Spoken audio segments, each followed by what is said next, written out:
What is going on, everybody? Happy Thursday. We are live. It's been a while since I've been on here. I'm I was gone 1 week doing some training, and then last week I was in Boston, so missed being on here with my girl, Miss Ward, and we have a very special guest this morning. I'm super excited. Kurt Nice, Benfield. nice. Nice correction there. No Is worries. with us this morning. How you doing, Kurt? I'm doing great. I'm very honored to be here and happy to be amongst some of the biggest names in the appliance repair world, as far as I'm concerned.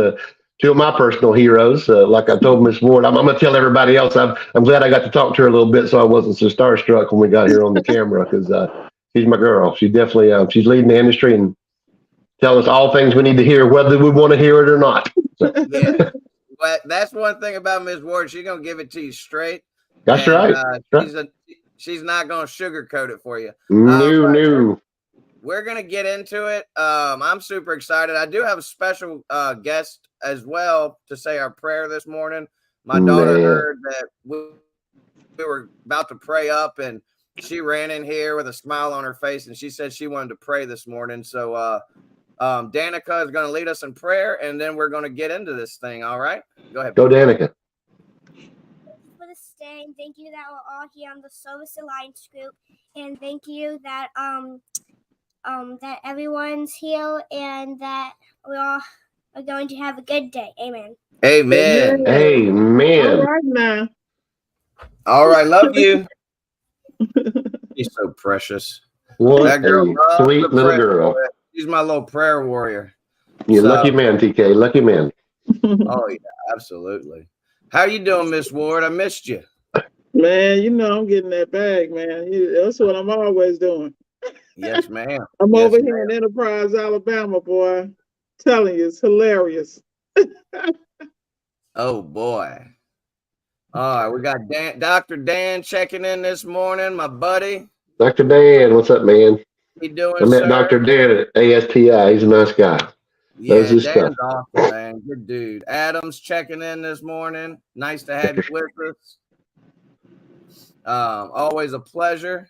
But yeah, I met Kurt at Mike Carlson's board training. I mean, it had to have been what, 6 years ago? Probably. I had started the business and it's been a little over 6 years, so it had to be right about 6 years ago. Yeah, had to be. Okay. Yep. And I had seen him around on the Facebook groups, and when he came in, I really didn't realize who he was. But I got to at least be in his presence then, and then at ASTI we got to meet again, and I got to meet his son. And was your wife at ASTI as well? My wife was there. Yes, she was. Sure was. Yeah, correct. And that was awesome. And that's one of the things that I love about the Alliance community and the social media appliance community in general, is just meeting all these people.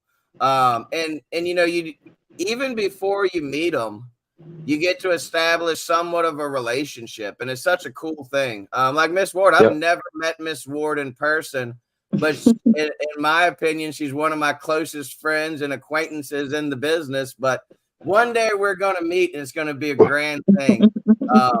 And it'll be great. I still have we actually still have a gift for Miss Ward that we were going to send her, and I've decided EJ got it made for her, and I'm not sending it to her. We are hand delivering this gift to her. So personal delivery. Coming on again this morning. My pleasure. Thanks for having me.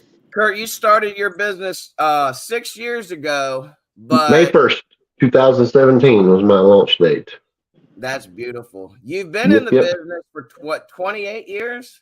Or 28 altogether now, 22 for another local retailer who is still in business. And I'll have to tell you two guys, because I know you'll appreciate this more than just about anybody, because we know what it takes to get the phones ringing for us. What I managed to pull off with leaving that company, we had a very definite plan in mind, my wife and I. I wanted to get out of there, and I didn't want to burn that bridge. These people were my family. I love these people. They taught me a lot of what I use now daily. And I wanted to maintain this relationship. And now, 6 years in, I want both of you to know that they send me leads on a daily basis. And we're talking probably 5 to 7 calls I get every day straight from the store where I used to work for $0. Nothing more than them saying, hey, we don't work on anything except what we sold, and we didn't sell this. So here, let me send you this guy's number. And I just can't tell you how happy that makes me, knowing what it costs to get some of these leads for some of these colleagues of ours out here. The fact that my old employer is just sending me jobs every day, it makes my heart feel good, because that means I did something right. That's beautiful.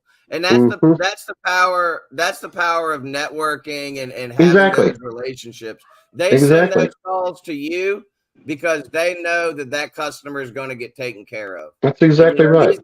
These people and you guys and gals out there that are just getting started, listen to this sage wisdom that Kurt is presenting right now, because he's done it.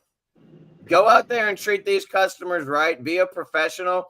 And if you're working for another company with the plan to make the transition, don't burn that bridge. Keep a good relationship with that former employer if you can. In as much as you can help it. Yeah, if you can help it. It's not always the case, but that's a beautiful thing. And that networking, man, it's such a great thing. I have guys in our area that do the same thing, and we toss jobs back and forth. I don't work on this. Oh, yeah. Do. So let's touch on that just a little bit, Kurt. Sure. You went from working for a company for 20 plus years to starting your own company. There's a lot of people in this group and people that watch this podcast that are in a similar boat. Maybe they haven't been doing it for years, but there's a lot of guys that are either a one-man show, just getting started, whatever. Touch on that a little bit, maybe a few tips, anything, any sage wisdom you have for the guys. TJ, that's a great thing to bring up, because that was a huge thing for me, developing the confidence to make that leap. The initial jump from working for somebody for so long, you get addicted to that paycheck. You're going to make that money no matter what you do. And it's hard to break out of that mold and realize that there's so much more out there for you. If you've got the skill set, the fact that you're working for somebody else, you're taking a hit already. I guess what I figured out once I've been in business for about a year for myself was how much money I made that company in 22 years. And I don't know the exact number, but I can ballpark it. And I don't have any qualms in telling you that it was in at least a 7-figure range. There's no question about it. And I was just giving that shit away. Nobody else has got a Miss Jill Benfield in their pocket, though. My wife takes all the credit for taking me and molding me and saying, hey, you can do this. We can do this. I will help you.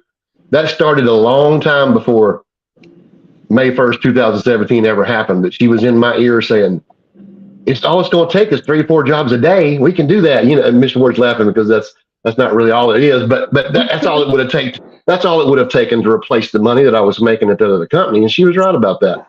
Now, past that, I have some peer groups of my own. I'm sorry. I have a Boxer chat, kind of similar to what Brandon does. It actually predated Brandon's. I think it was almost his model for what he does with PMM on the Boxer. We call it the AATA. And it's David Oliva, Walter Balmy, a couple other gentlemen on there who you probably know. And we're on that thing every day. And that's my peer group. And they were also integral in saying, hey, Kurt, get the hell out of there. What are you doing? Why are you spinning your wheels? Why are you still working for somebody else? You don't need to be doing that. And they were really at the forefront of making me make that decision to take the leap. And it was, I swear to God, it was literally 24 hours. The first day I came home, I was like, this was the right decision, honey. Thank you for pushing me out the door. Thank you for having enough belief in me that we can do this, because I knew we had done the right thing almost immediately. And it continues to bear out to this day. I implore you guys who are thinking about taking the leap, do your legwork. We were set up, ready to go. You know what I'm saying? That company was ready to roll on May 1st, 2017. 2 weeks before that, I went into my employer and told him I was leaving. I was ready to go then, because I fully expected him to send me packing that day. It's like he has almost everybody else who came in and gave a notice. And I said, well, you can just leave right now. That's what I was expecting, but that wasn't what they gave me. I worked the notice out, and we just transitioned right over to the business, and it was almost seamless. And here we are today. My sales have grown at least 25% every year, and that's with me alone. The first 2 years, my son came on 2 years in, and at this point, I would love to scale and grow, and that's what we're working towards, getting our SOPs in place and all that stuff. But I don't want to do it until I can see exactly how much I can extract out of us too. I just want to see where the ceiling is, because we're still growing. We're still making 20, 30% leaps in sales every year thus far, but just the two of us. So I just want to see how far we can take the two and keep building the nest egg and get the SOPs in place, because that's very important. That's something you guys have taught me, and I appreciate that. Awesome, man. Awesome. And let's take a short opportunity to shout out all the spouses out there, whether they're working in the business or whether they're just the backbone at the house, holding things down, whether it's the husband, the wife, whatever. Shout out to all those spouses out there that support us and are there for us and put up with our crazy asses, 7 days a week. Wow, that's on the 100 right there, man. That's crazy. I could not do it. I could not do it without her. I'll show it to her later. She already knows that, but I wanted her to know I said it publicly. Yeah, there you go. We can get Zach to edit out a little clip and we'll send it to you, and you can send it directly to your wife. I love it. I love it. Well, I got a million things I want to talk about, especially gas logs, but I'll talk your ear off. So I'm going to turn it over to Miss Ward for a little bit, because she's always got the best questions and conversations. She does. Yes, please. All right. So thank you so much for joining us this morning on the podcast. It's so nice to see a seasoned vet in the game who is lights up still talking about appliance repair, because this industry can basically take your soul if you let it. It beat you down on it. Right. Especially when you do that one-man game. So is there any particular structure or things that you feel are very important before they step out, particularly with the fact that our parts prices have tripled? Like, you can't afford to make financial mistakes by not knowing what you're doing technically, in my opinion. I feel like the misdiagnosis can definitely cost a lot of money. So are there things that you would recommend, particularly in this environment with the computer controlled appliances, like the skill set that someone needs to be able to step out on their own, start a business, and while they're learning how to handle the business back end and learning how to diag? Like, it's a lot of people out here thinking that this is a business in a box, so I'm gonna let them know it's not. So it may have been more. It may have been more so at one time, is what you're referring to. But like you're alluding to, that things are changing by leaps and bounds in our industry right now. And if I had any words of wisdom for somebody that's starting out who does not have the real world experience that I have, is to make use of the resources that are out there for you. I know that you two are proponents of the GE tool, which I am as well, and I love that. I got kids. You got to understand where I come from. I've crossed the barrier. I started with Dependable Care, Maytag washers and direct drives and stuff. So I've come from that to where we are now, and I've had to make that transition. And I got drug kicking and screaming into it initially. I hated electronic machines. I couldn't stand them.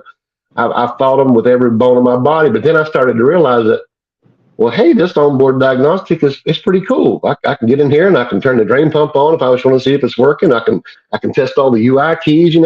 I began to see the value in that. And if you're in it right now, I would implore you to go ahead and adopt all this early technology that you can.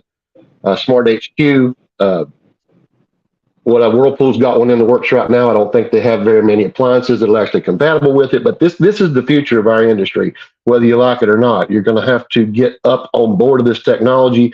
You got to make use of all the literature that's out there for you. The Appliance Alliance is a great way to do that. Of course, we all know about the Samurai, Scott Brown, the PSA. All these manuals and technology are out there for you, but you have to know where to find them.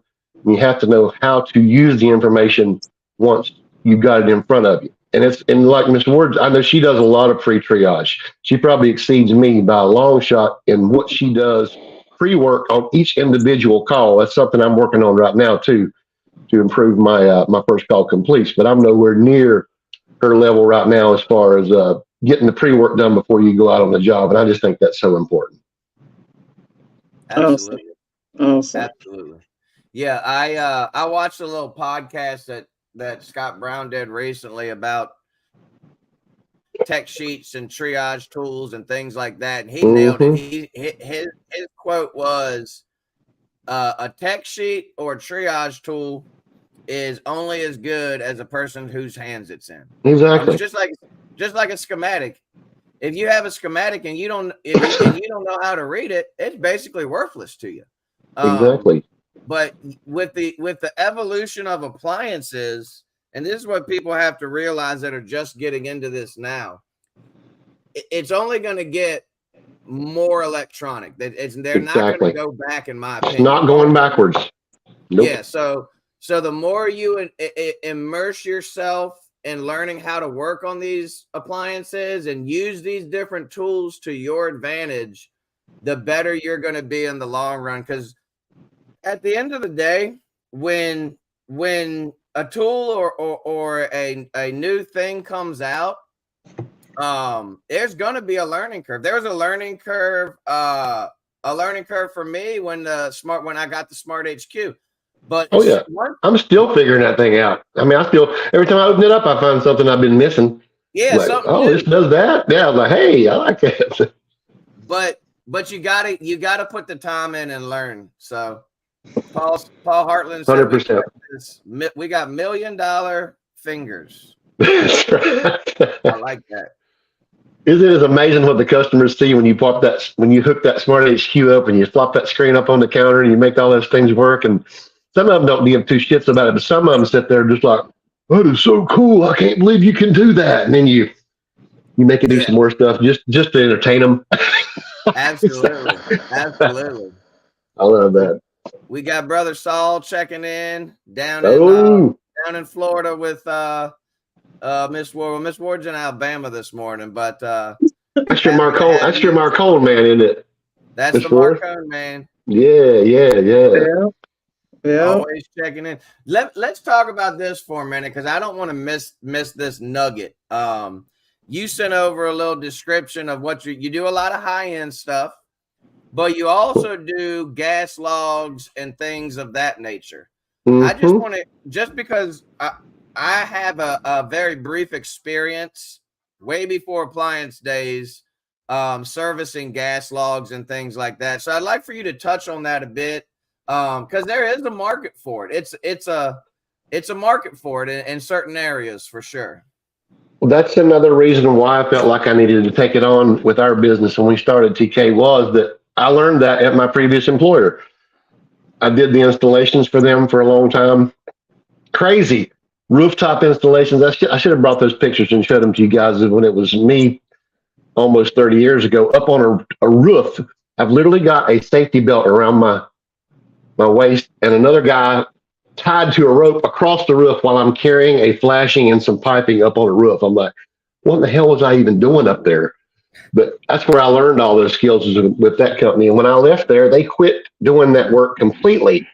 So it left a huge void, and just a natural void here in my area for people who did work on fireplaces and installed gas logs and stuff like that. So we went ahead and took that on initially. And it's been a great thing for us because basically I can ask what I want. I've got a captive audience. There's nobody else around here doing that work. It is like PK alluded to during the pre-roll. Sometimes it's a 15-minute in and out job, and you have to just give the illusion that you're giving a little more service than what you are, because you're really just blowing the pilot out and sucking the dog hair off of it and lighting the pilot back and moving on with your life. But sometimes it's not like that. The fireplaces are much like appliances in that they are absolutely progressing at an exponential rate. You wouldn't believe how complicated some of these newer built-in direct vent glass front fireplaces are. They've got a module box down there. We call it the octopus, and that's selling it short because there's a whole lot more than 8 wires coming off this thing. There's like 60 wires coming off this damn module, and it's just incredibly complicated. you talk about tough areas to work in too, very small, compact areas that you just don't have any access to. It's a whole lot like appliance repair, but it's been a great decision for us to go ahead and bring that on. That's the first thing I trained Dalton on, as a matter of fact, because I saw the first 2 years that whenever the season came, I was just getting run over with these calls on gas logs. And in addition to my normal appliance stuff, I just couldn't keep up. So that's the first thing I trained him on. He does a vast majority of the gas log services at this point.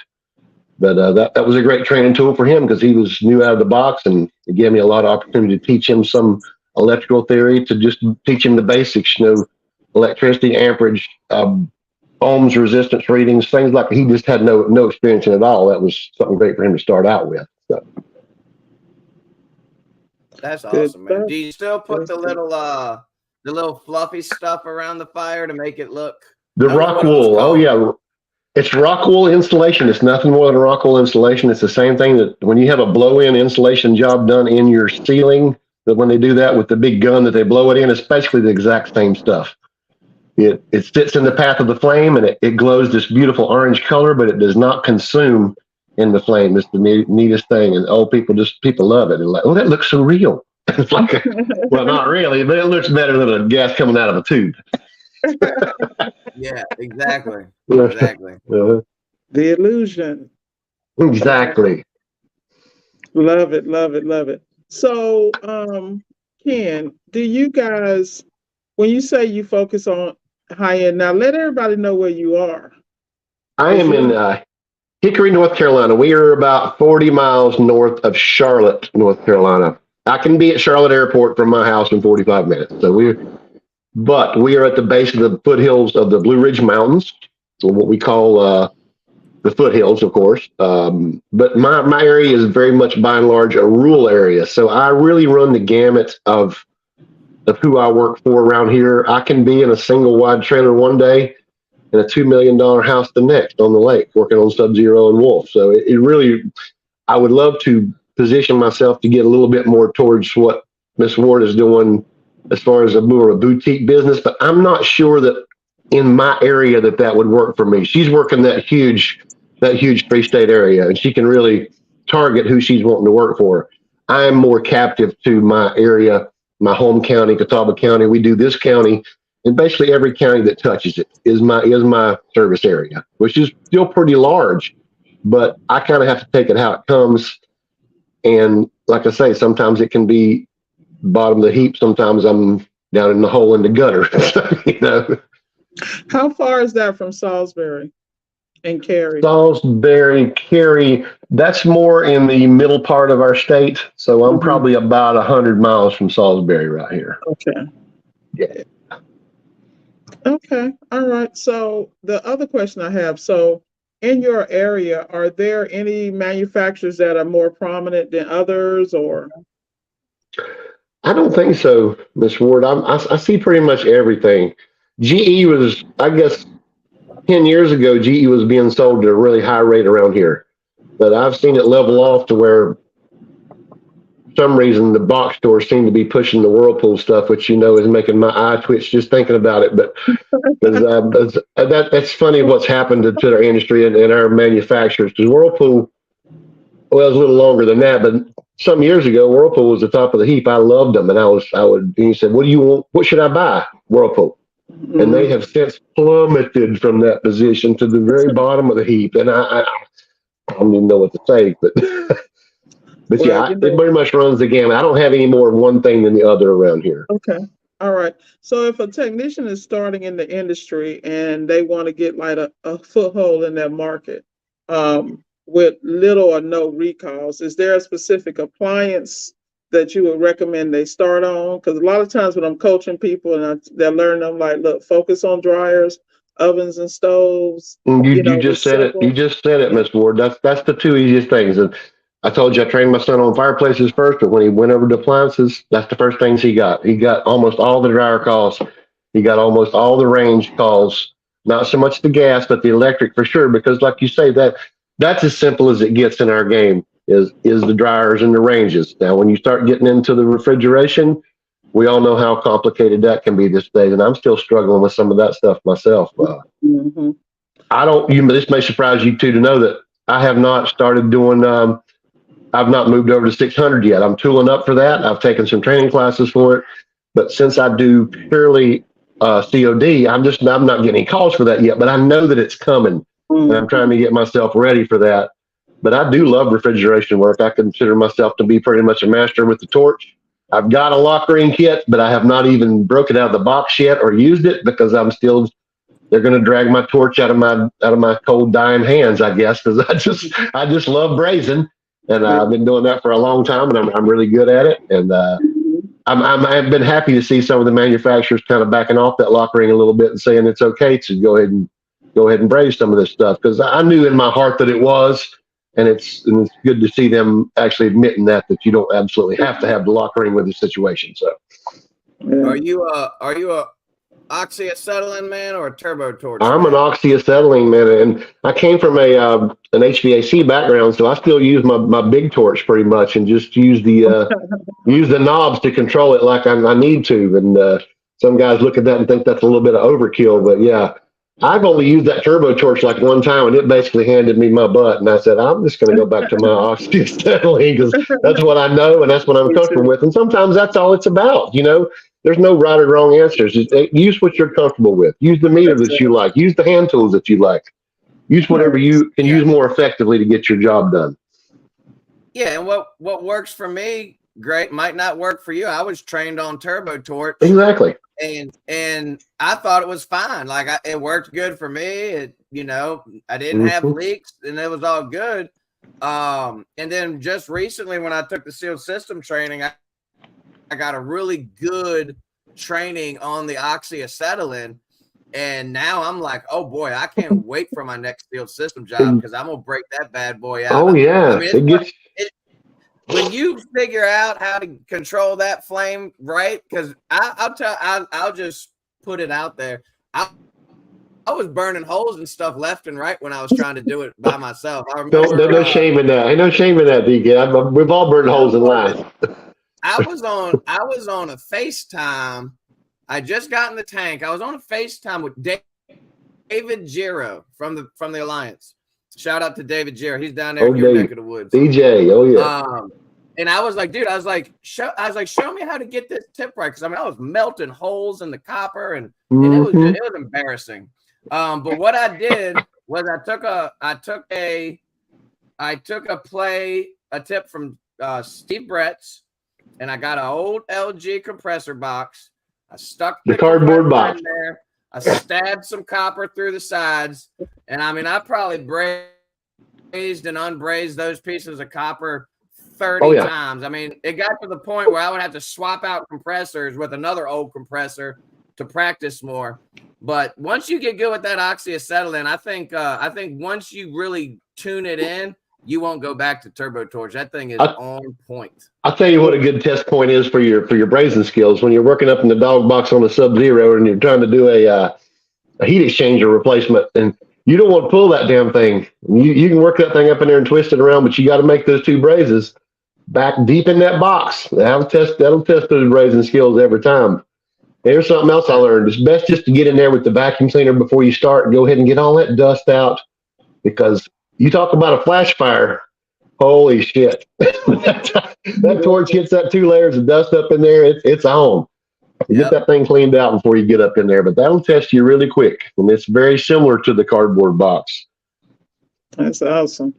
So I got a quick question here. Speaking of people starting their businesses, now we all know, like, because I hate to even let this word come out my mouth, because I don't have any slow seasons. I'm one of those thinkers like, okay, I'm not putting that energy out there. Cancel that. But the reality is one of the biggest struggles that I see new business owners have is on the finance side about, they're not really comfortable with profit first. They don't know how to save. They see the money coming in, they spend the money, and then they stuck. Have you guys put anything in place, or is there anything that you would recommend them to do to learn how to because between the cost of our tools between the parts and just the business expense, the cost of doing business. People Mhm. think appliance repair is like a quick lick, but when you run it properly, it is expensive It is to have a expensive. professional image and so is there anything you recommend that might help them out in the beginning? I'm gonna be like a broken record, Miss Ward, about this because I'm a late adopter to this. But when you're thinking about starting this business, I cannot impress upon you enough that you need to know the CODB. You got to know how much it costs you to run these calls. You got to know how much it costs you to get that work. If you don't know those numbers, you're just sheer guessing and throwing stuff up at the wall and see what sticks. So you need to know what is it costing you to, first of all, run this service call. Because if you don't know what it costs you, then you don't know what to charge so you can even approach a profitable level. And I think some people don't even realize that because, like you were alluding to, there's a lot of hidden costs in this game. And if you get, it's easy to think you're making a lot of money, then you get to the end of the year and you're like, well, I made all this money. Where did it all go? I don't know. One other thing I took from my father, I hired an accountant right out the gate. I mean, that's not my strength. It's not my wife's strength.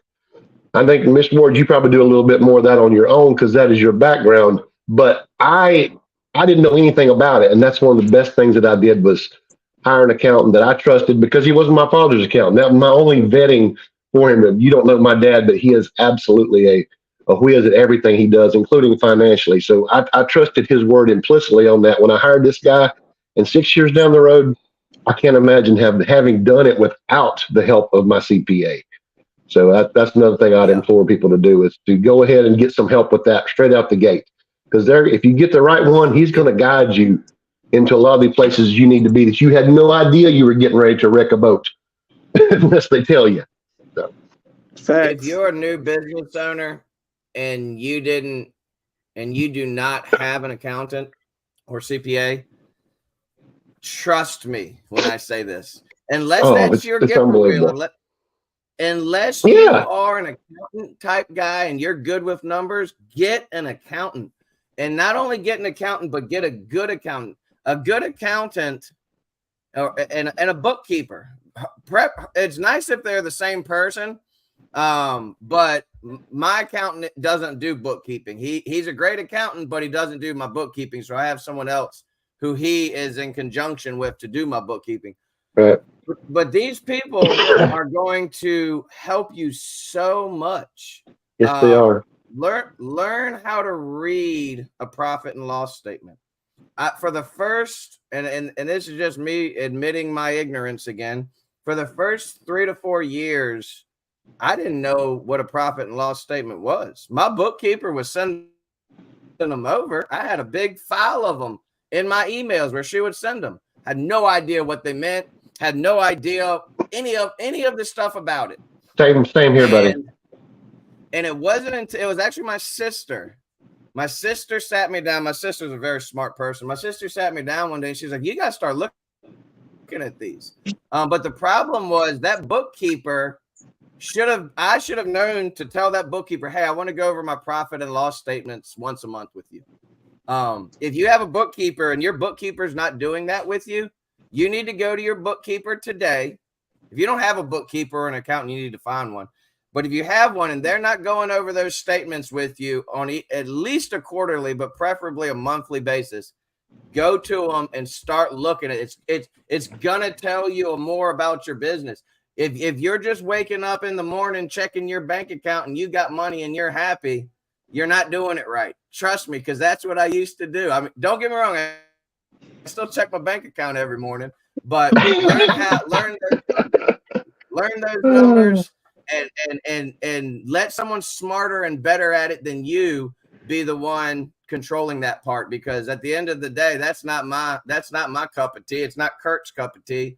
So let people do that better. We got a couple people chiming in. That was such a good nugget. I hope somebody wrote that down. Absolutely. TMM has a heck of a SEAL system training. Thanks for popping that up there.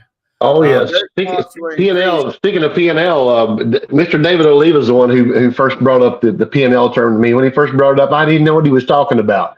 He said, "You ever look at your P&L sheet?" And I was like, "What is that?" I didn't even know what it was. Same here, Come man. on, man. Yeah, profit and loss. Oh, that's those things my bookkeeper's been sending me for the last 3 years that I don't look at. That'd be one of my suggestions for a guest for you guys one day. That to me, just to throw a bone out there for my old buddy, David is probably one of the smartest and forward-thinking people that I know in this industry.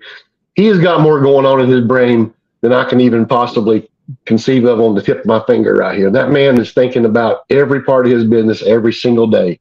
And I really admire that, and I'm trying to adopt some more of that. I've got the technical side. The business side is where I'm trying to grow right now, as far as myself goes. And I consider him to be somebody that I would model myself after in a second. And I do model myself after him. I steal his ideas all the time. And I'm not ashamed to say it because he's got so much going on. The fact that you're in a peer group with him and Walter, I mean, that's golden. We're definitely Miss Ward's already got that on the line, so we're gonna get Mr. Oliva in here. Good. Yeah, he'll be here on November 2nd. He's scheduled for November fantastic. 2nd. Yeah, I gotta go off his schedule. I'm like, David, when you available? I asked That's him right. a month ago. He's like November 2nd. I'm like, all right, Goldman Sachs. That's what I call him. I invented that program. That's the best. I know it, man. What kind of dedication does that take to not even have a business background and to take on something like that? That just tells you what you're dealing with David's brain. He's just incredible, incredibly intelligent individual. Hey, you saw what Paul said there, right? I agree wholeheartedly. What is that? Said those costs will increase like crazy without experience as a tech. New guys to appliance repair should go work for a company and get some time under their fingers. Was that what you were referring to, Ms. Ward? Absolutely. Yeah. Exactly. I mean, that's what I did inadvertently, but yeah, that's 100%. Yep. Yeah, I mean, you look at someone like Kurt here, 20 some years as a technician, and he made that leap. And I think, and this has always been my opinion, so I'm not wavering one bit. I've always said, for you guys that want to be appliance repair technicians, go out there and get some training, some on the job. I'm not talking about going to a quick 1 week weekend course. I'm talking about working under a master technician for a while. This is not a hop in it and hop into your own business thing, as a lot of you people out there think it is. Get the training, because the beautiful thing about that is once you've worked under one of these companies and gotten the proper training, the technical side is going to be with you. You still have to learn the business side. But the problem with a lot of what people are doing today, and I see it on a daily basis with people in the groups, is you're trying to learn the business side and the technical side simultaneously. That is a horrible idea. That is a horrible idea. You have to have, if you want to be an appliance repair business owner, you have to have that technical side down before you try to start your own business. Now, I'm not saying you have to, but you should. I'm gonna speak on one thing that I use to do exactly what you're talking about, and I'm gonna throw another bone out to our boy Scott Brown because I love the samurai. He holds me very close to. I hold him very close to my heart for being where I am today because exactly what you're talking about. Back when I first got a home computer, back in the early 2000s, I started checking onto his site. And back then it was called the Samurai Appliance Guy. It wasn't even, or it's Fix It Now, I think is what it was called then, or something like that. I used to get on there and just sit in my living room, and I would just sit and read posts and problems and try to help people. And I gained so much experience and help through just reading through other people's problems and trying to externalize that, not being on site, taking what they're giving you and seeing if you could regurgitate back to them something that would help them to move forward with this. There was so much to be learned right there. And I did that for years.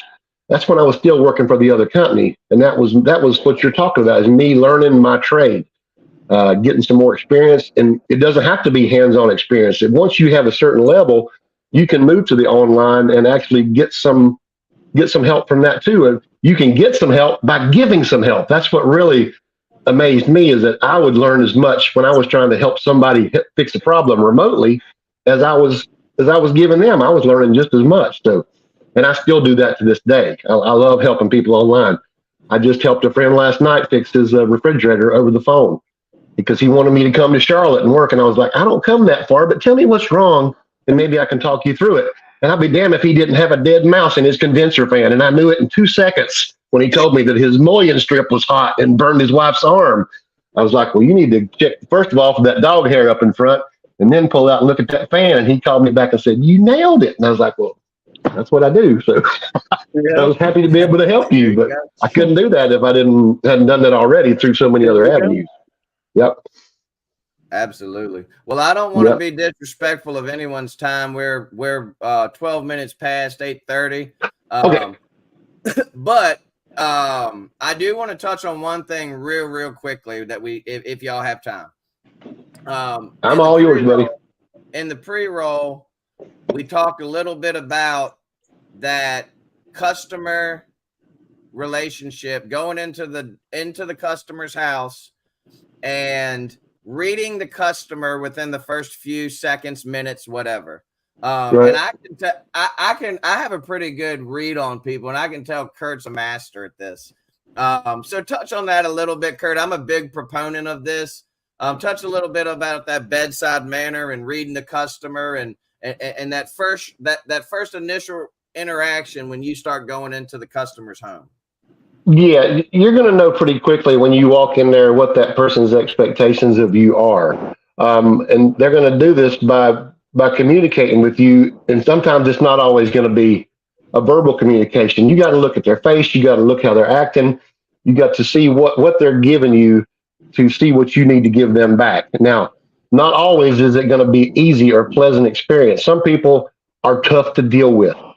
And what you cannot do is let them bring you down to their level and test your professionalism. You must remain professional at all costs. And that means not letting them see you get your feathers ruffled. And that was something that's been really, really hard for me, to the point that, I mean, I've literally gone outside and gotten in my truck and had a good stream. And I still do that sometimes when it's really a high pressure situation, because I don't want to let them see me sweat in the house. You know what I'm saying? It's just, they've called me there to help them fix a problem. And you can't inspire any kind of confidence if you're in there cussing and sweating and spitting and throwing things.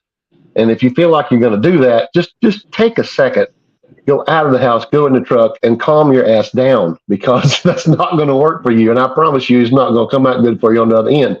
And if you can pull this off, you will inspire so much confidence in your customer, because of course they're going to know that this is something that you're having an issue. It's not something you see every day. But if you can work your way through a problem like that with your problem solving and keep your cool, you're going to have a customer for life. I can promise you that. Yep. Well, I can't agree more, man. And one thing that I want to leave everybody with, and just take this with you, that customer tech interaction is so important to the growth of your business. Our motto at Richmond Appliance, guys, is a new customer will be a repeat customer. And a reason that is our motto is because when we go out there, we want to provide that customer with an awesome experience. And I can tell, talking with Kurt in the past and talking with him today, that's the same thing he does. And it's not just the fixing of the appliance. It's that little small talk, that little interaction, as Justin Gandy always says, that icebreaker when you come into the house. Look for that little thing that you can talk about. Whether it's I'm a dog man, TK. I'm almost Caesar Milan level dog crap, and it's so funny because I get told it all the time. Well, that dog doesn't like anybody. He won't let anybody pet him. I'm like, well, if his sniffer's working, he knows I'm okay, because I love my dogs and they love me, and that's another thing I use to break the ice with my customers.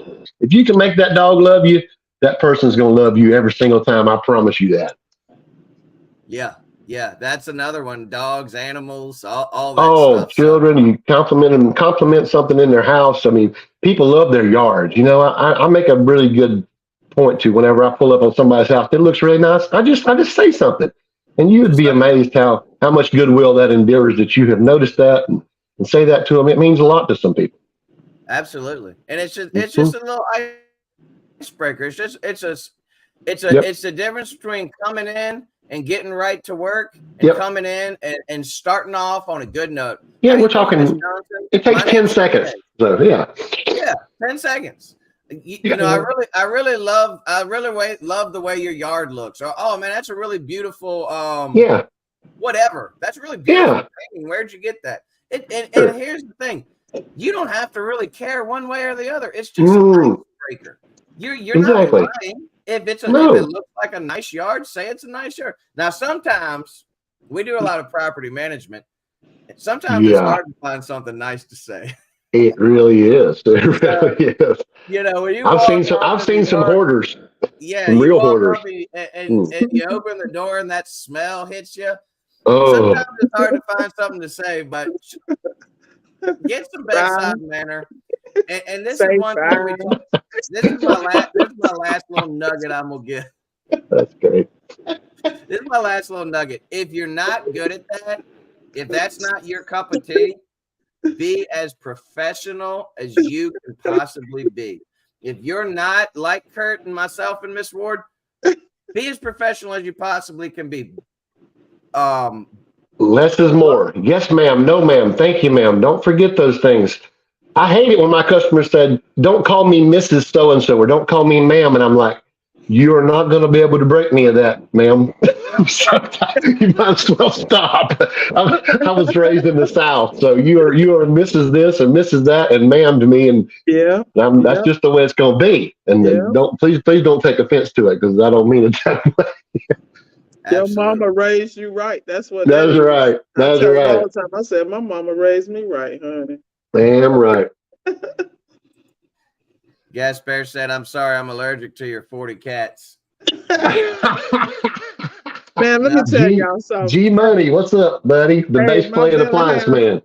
my better half had to have a conversation because I was I got a couple of calls and I vet everything. I look at the house, I go to realtor.com, I look to see where the appliances are because I'm the Mm-hmm. triage point. I mean, that's part of my Mm-hmm. triage. I'm checking everything. And I I was just just caught helping. that nugget the other day that you did that. That you actually look at the house on Zillow and ask for pictures, the general area around the appliance. I love that idea, by the way. Yeah, because I asked them to send me pictures. That's part of my Yes. thing and all that. But I'm Mm-hmm. anal, right? So I had a call come up in the house. Yeah, Lord forgive me, it's on video, but I'm gonna just say it because I'm Miss Ward.